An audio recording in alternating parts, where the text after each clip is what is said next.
Welcome to Padmakumari Snehithi சேனலுக்கு. இன்றைக்கி வத்த குழம்பு பொடி எப்படி பண்ணுறது அப்படின்றது என்ன செய்ய போகிறேன், உங்களுக்கு செஞ்சு காமிக்க போகிறேன். இன்சுக்கிட்டீங்க அப்படின்னா ஸ்கூலுக்கு போகக்கூடிய குழந்தைகளுக்கு நீங்கள் ஈஸியாக சாப்பாடு கட்டிக்கலாம். வாங்க வீடியோக்குள்ளே போகலாம். அதுக்கு முன்னாடி நம்முடைய சேனல் உங்களுக்கு பிடிக்கும் அப்படின்னு நினச்சிங்கன்னா சப்ஸ்கிரைப் பண்ணி வச்சுக்கோங்க. வத்த குழம்புக்கு வந்து 3 ஸ்பூன் தனியா எடுத்துக்கோங்க, ஒரு 50 கிராம் துவரம்பருப்பு எடுத்துக்கோங்க, கொஞ்சமாக வெந்தயம் எடுத்துக்கோங்க, ஒரு சின்ன துண்டு எல்ஜி பெருங்காயம் எடுத்துக்கோங்க. இப்போ கருவேப்பிலை கொஞ்சமாக எடுத்துக்கோங்க. அதுக்கு அடுத்தது பார்த்திங்கன்னா காஞ்ச மிளகா ஒரு உங்களுக்கு 10லேருந்து 15 வரைக்கும் சேர்த்துக்கலாம். உங்களுக்கு எவ்வளோ காரம் தேவையோ அதுக்கேற்றது போல் சேர்த்துக்கோங்க. இவ்வளோ தாங்க தேவையான பொருட்கள். சூடாரோட நம்ம என்ன போட்டுக்கலாம், முதல்ல ஒரு 2 நிமிஷம் அப்படி பரப்பி விட்டுக்கோங்க.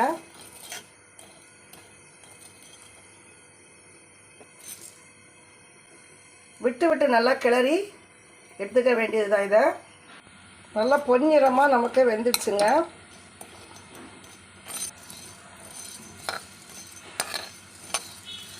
ஒரு கண்டெய்னரில் மாற்றிக்கலாம். நல்லா மாற்றிக்கலாம். அதே கடாயில் என்ன பண்ணோம், நம்ம வெந்தயத்தை போட்டுக்க போகிறோம்.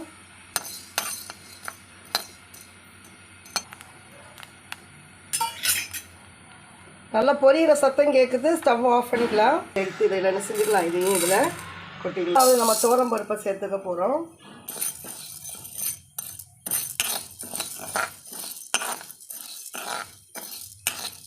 போட்டுட்டு ஒரு 2 நிமிஷம் கழித்து இந்த மாதிரி நம்ம பரப்பி வச்சுக்கலாம். இதை விட்டு கிளறி கொடுங்க. அதெல்லாம் வேகட்டும். தெரியுதா உங்களுக்கு? இப்போ இதை என்ன செஞ்சுக்கலாம், ஸ்டவ்வை ஆஃப் பண்ணி இதையுமே நாம் என்ன செஞ்சுக்க போகிறோம், கொட்டிக்க போகிறோம். இப்போ இதையுமே நல்லா கொட்டிக்கலாம். நான் இதில் கொட்டுறது கொஞ்சம் ஆறுறதுக்காக, ஃபாஸ்ட்டாக நமக்கு ஆறி கிடைக்கும். அதுக்காக தான் இதை என்ன செஞ்சுக்கிறேன், இதில் நான் கொட்டி வச்சுக்கிறேன். பருப்பு வந்து ஒரு 20 கிராம் இல்லை 15 கிராம் எடுத்துக்கோங்க போதும். இந்த மாதிரி கிளறி கொடுத்துக்கலாம். ஸ்டவ் நமக்கு ஒரு மணம் வரும் பாருங்கள். அந்த மணம் வரும்போது நம்ம இதை எடுத்துடலாம். கொஞ்சம் வாசனை வரணுங்க. வாசனை வரணுன்னா நம்ம இந்த மாதிரி வறுத்தா தான் நமக்கு நல்ல வாசனை வரும். இந்த இது நம்ம எடுத்து கொட்டிக்கணும்.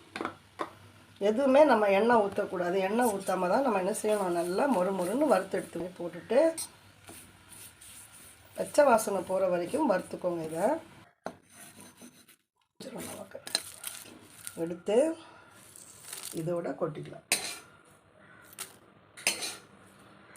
பாருங்கள், காஞ்ச மிளகாய் இது 2ஆக நான் வந்து கட் பண்ணி எடுத்துக்கிறேன்.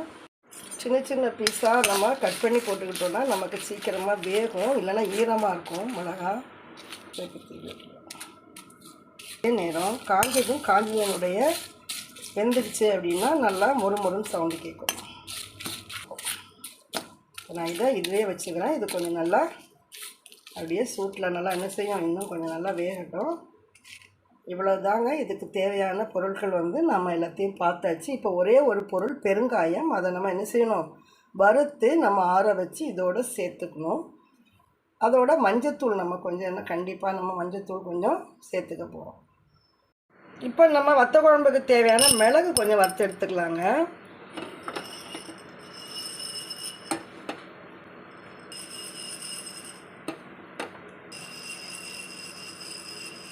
ஆற வச்சு நம்ம தனியாக இதை பிடிச்சி எடுத்துக்கலாம். இப்போ வந்து அந்த வறுத்து வச்ச அந்த மிளகை வந்து நான் வந்து மிக்ஸி ஜாரில் போட்டு என்ன செய்கிறேன், இதை பொடியாக வந்து பொடிச்சு எடுத்துக்கிறேன்.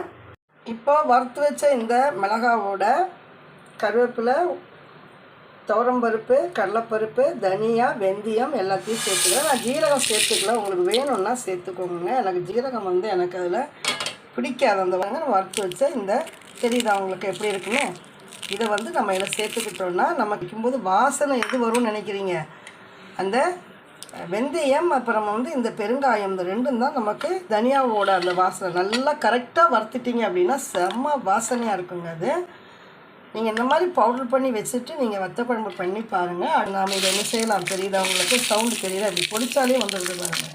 இப்படி கையில் எடுத்து இப்படி பொடிச்சு பாருங்கள். கை வச்சு உங்களுக்கு எடுக்கும்போதே தெரியும். நான் ஆற வச்சுட்டேன். ஆற வச்சு இந்த மிக்ஸி ஜாரில் நம்ம சட்னியெல்லாம் அரைப்போம் பார்த்தீங்களா, அதில் போட்டு அரைச்சி எடுத்துக்கணும். நீங்கள் போட்டுடலாம். நம்ம இதை என்ன செய்ய போகிறேன், நான் மிக்சியில் வந்து பவுடர் பண்ணி எடுத்துகிட்டு வந்துட போகிறேங்க.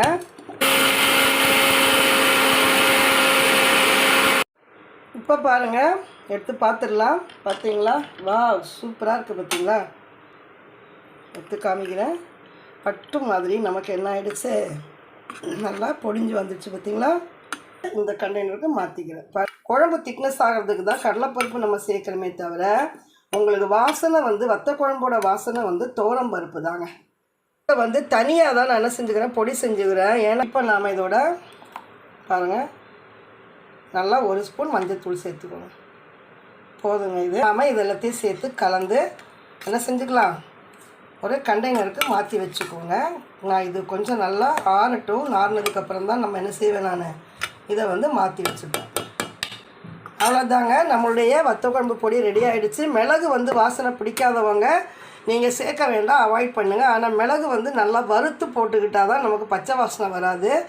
அதனால் நாம் என்ன செய்யணும், மிளகை நம்ம தனியாக வறுத்தெடுத்து பொடி பண்ணி போட்டுக்கணும், பவுட்ரு பண்ணி போட்டுக்கணும். அதே போல் மஞ்சத்தூளும் நீங்கள் அப்புறமா சேர்த்துக்கோங்க. இதை போல் வீடியோக்கள் உங்களுக்கு பிடிச்சது அப்படின்னா என்னுடைய சேனலை மறக்காமல் சப்ஸ்கிரைப் பண்ணிக்கோங்க. லைக் பண்ண மறக்காதீங்க, கமெண்ட் பண்ணுங்கள். பாய்.